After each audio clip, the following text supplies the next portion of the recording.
ladies and gentlemen, we have heard from our guest speakers, and I really do appreciate the openness with which everyone has spoken with passion. I'm going to ask a couple of questions. They may be dumb questions, I don't know, we'll see how we go. I'd just like to see if we can get everyone talking and getting a bit of discussion going, and then your own individual questions. And sometimes it's the dumbest questions that make the most sense. It really is.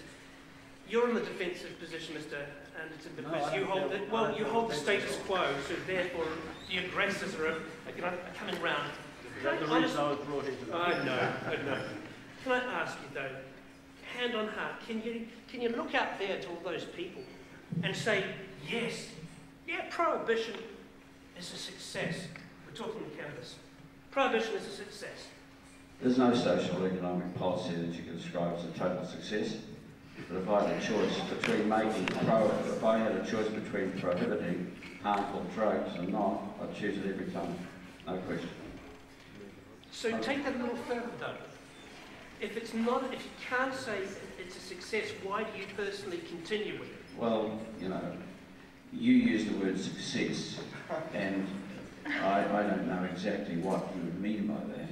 But what I mean by taking the actions we've taken is protecting a whole lot of people from harm that would otherwise be in an extremely vulnerable position.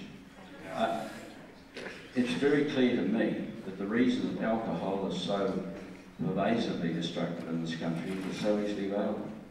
And we've promoted it. I mean, it makes me laugh when I hear Nandor say, if only we made this legal, we'd have all these lovely people who wouldn't worry about selling it to kids and all the rest of it, and they would be honourable and reasonable. You know, like Lion Nathan and Dominion Breweries, and all the advertising that they do, and all the pushing of alcohol they do with kids in our sports clubs and everything else, they do that. And would they not be in the business of doing it with cannabis or any other drug? Oh no, they wouldn't, would they? Because they're very nice, warm and cuddly people. Get a life. I mean, basically, I could not believe the fact that the Social Tonics organisation was quoted as getting Chen Palmer. Well, of course they would, wouldn't they? They're the only bloody outfit in the drug business that could afford Chen Palmer. They paid them $225,000 to prepare that. Why do you think they did that? Because they made $30 million a year out of selling BZP. That's why they did it, and they were able to do it. And the fact that Chen and Palmer turn up with something like that isn't of any great respect to me, whether you're a professor of law or not. Associate Minister response. The only reason the Social Tonics Association...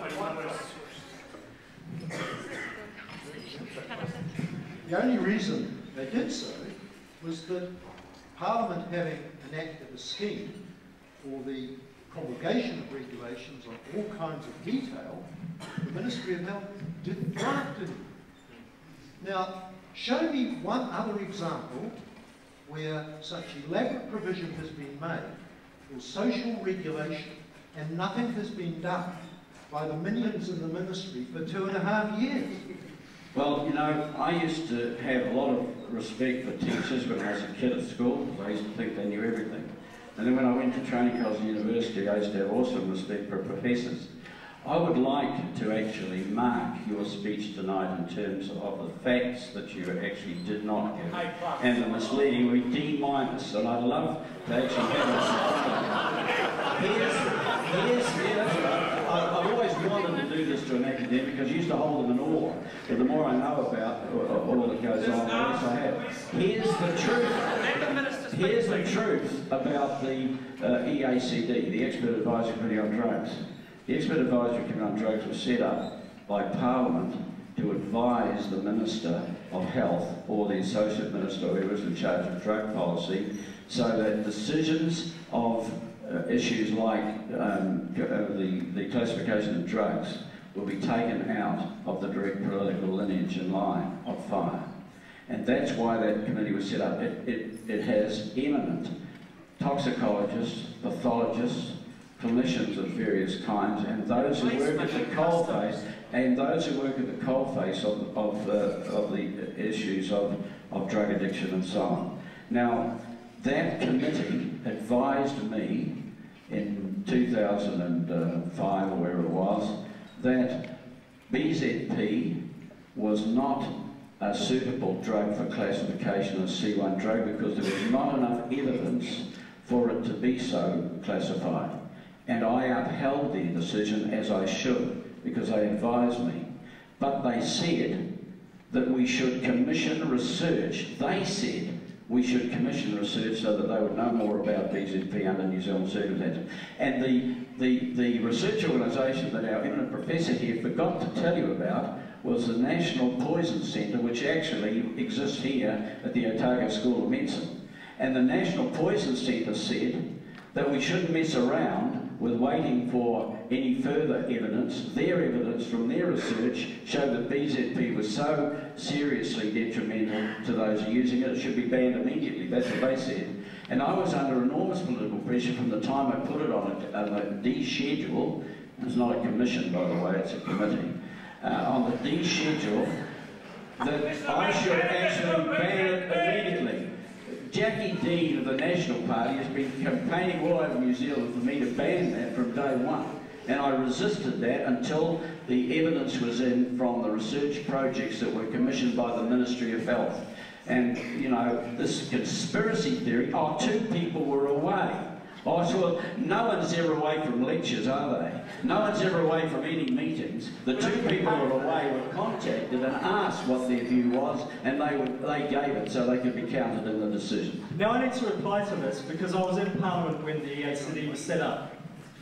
And I agree that Mr Anderton did come under immense pressure when BZP was made a Class D drug. There's no doubt about that. And he's right, Jackie Dean has been going around saying the most irrational things about BZP, plus that we should ban water when as well. So I think we should acknowledge that.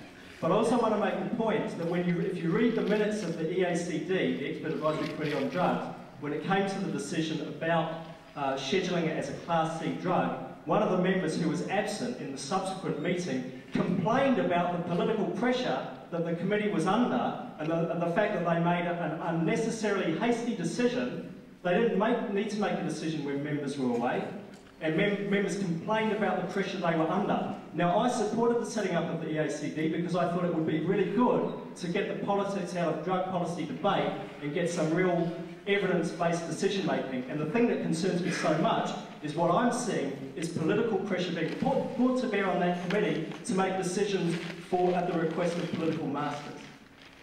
Look, I want to move this along a little bit. There'll be more questions from the audience, but because we were a little broader in our point of discussion here about harm and minimisation. Sorry, okay. Very good point. I just wanted to ask, and whoever wants to answer this, if you were to rewrite then the way you think the drug policy should be or where the drug should sit, how do you see it? Rossbell, how do you see it working correctly? Or correctly, no, that's not the right word. How do you see it working? I can't answer that straight away. We're going to take some time. You've got an idea, haven't you? You know how you'd like to see it. Well, one of the things that does need to happen is that New Zealand's drug policy needs to be reflected in New Zealand's drug law. And our drug policy is underpinned by harm minimisation, and our law is not. Our law, in fact, is very limited. It schedules drugs and tells you how long you'll be in prison if you get busted for those drugs. So it's quite a limited piece of law. So matching policy and law is critical. That would be one of the things that we'll be talking to the Law Commission about. But look,